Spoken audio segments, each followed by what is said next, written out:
Shalom, akhirnya kita bertemu lagi di pertemuan yang kedua. Di mana pertemuan kali ini kita akan membahas hal yang penting banget.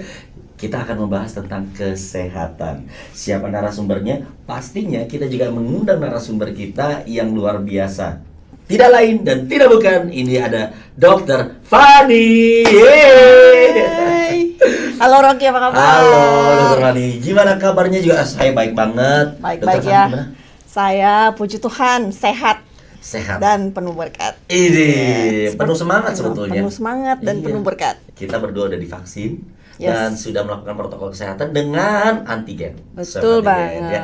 Dan puji Tuhan hasilnya negatif. Iya. Salah satu-satunya hal negatif yang bisa kita syukuri adalah Ini di Indonesia kondisi saat ini tuh ini general ya. ya, Kondisi saat ini tuh seperti apa sih?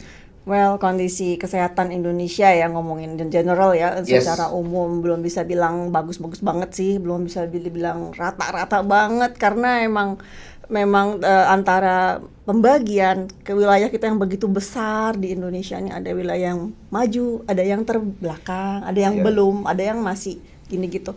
Nah, antara faskesnya, fasilitas kesehatan, Yes. dan antara tenaga-tenaga Tenaganya, kesehatan yang iya. tersedia, semuanya mau ngumpul di metropolitan kota besar ya kan? Karena Fasilitasnya udah Yes. ready made, nggak Yes. ya, tendensinya kecenderungannya ke situ. Jadi akibatnya dampaknya teman-teman yang tinggal di pulau kecil ataupun teman-teman sahabat-sahabat saya yang tinggal di pulau mana gitu Iya, ya. iya.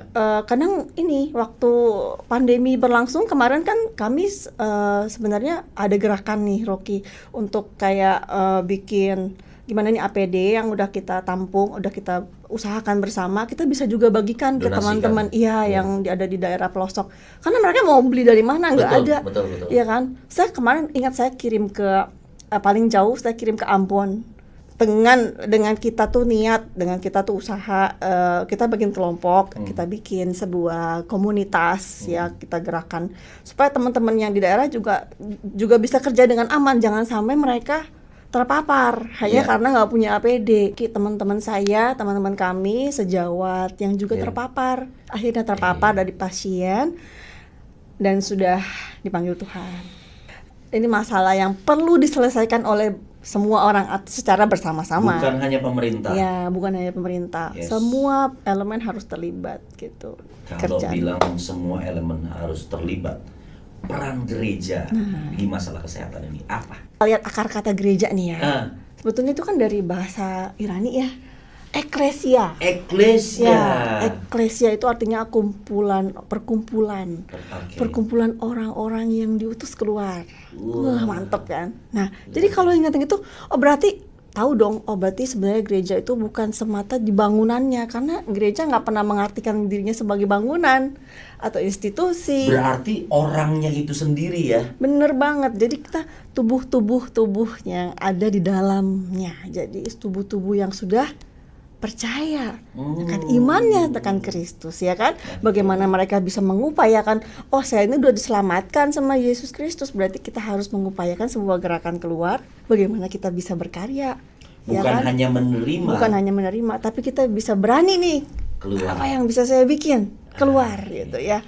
Pusat Pastoral Samadhi kemarin itu kan pas kita lagi COVID lagi tinggi-tingginya, melihat gambaran begitu terkoyaknya ya sebuah aspek bidang kehidupan yang bernama kesehatan ini sangat tergoncang, di mana seluruh rumah sakit penuh. Tercetuslah sebuah ide brilian ini menurut saya ya, karena dengan adanya konversi dari fungsi Pastoral Samadhi menjadi tempat isolasi mandiri pasien COVID-19 dengan kriteria tertentu pastinya.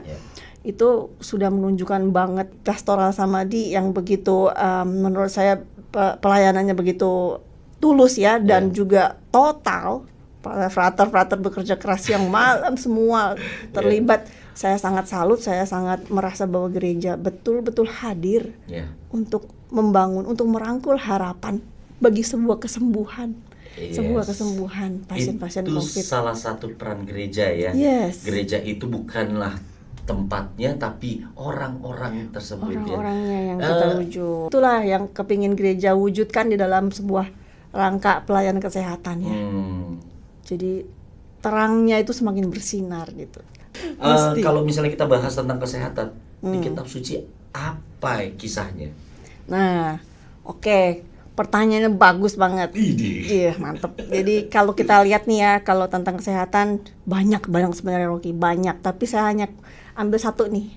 Markus bab 2. Markus bab 2 ayat 3, 4, 5. 3, 4, Iya, 5. gampang banget diinget. Nah, itu tuh sebenarnya mengisahkan tentang waktu itu ada seorang lumpuh ya, seorang lumpuh, dia itu mau ingin bertemu dengan Yesus ya, karena Yesus kan udah sering keliling. Nah, itu udah gitu dia gak bisa, namanya lumpuh gimana mau jalan. Ada tindakan, ada sebuah gerakan, yaitu dia dibopong atau ditandu oleh 4 orang. Berarti yang memberikan tindakan aksi nyatanya itu 4 orang tersebut. Ada 4 orang yang mungkin masing-masing ya 1, 2, 3, 4 sisi gitu dia nandu. Dia padahal tangkat tilamnya, terus udah gitu diturunkan kan. Dari zaman Yesus hidup pun bahwa karya keselamatan, karya kesehatan, karya penyembuhan itu sudah berlangsung. Sudah berlangsung dengan didasari hati nurani yang tergerak. Ya, itu kan banyak banget dikatakan di dalam perikop tuh ya, bahwa Yesus tergerak oleh belas kasihan. Lah kenapa kita yang mengaku pengikut Kristus juga tidak tergerak dengan itu ya? Malah beku di dalam, ya kan? Nah gitu. Jadi itulah yang menurut saya sebuah petikan yang bagus ya, perikopa yang sangat membangun, insight-nya bagus. Kesembuhan milik Tuhan, betul.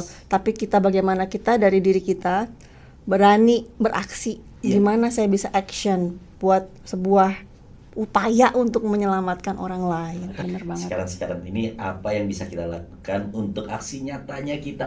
Mungkin teman-teman, pemirsa di rumah, di lingkungan bisa tahu nih, oh kayaknya ini juga bisa saya lakuin nih. Coba aksinya apa aja sih, contoh-contoh? Sebuah karya penyembuhan atau keselamatan itu, kesehatan itu sebenarnya jangan dilihat dari fisiknya aja, Rocky.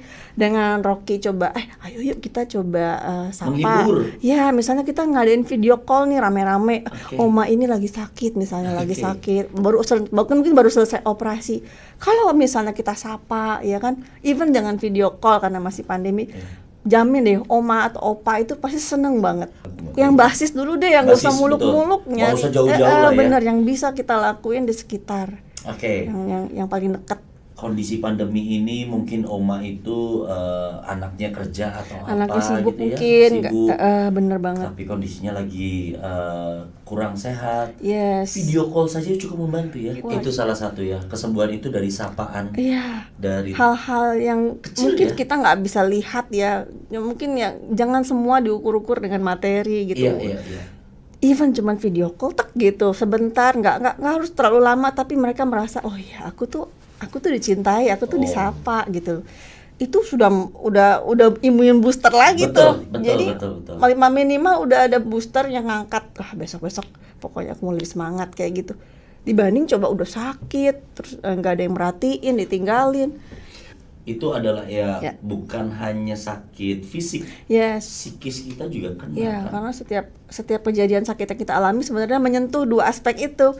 Yang bisa kita bikin walaupun kita mungkin saya bukan dokter. You don't have to be a doctor, right? Tapi jadilah penyembuh dengan caramu.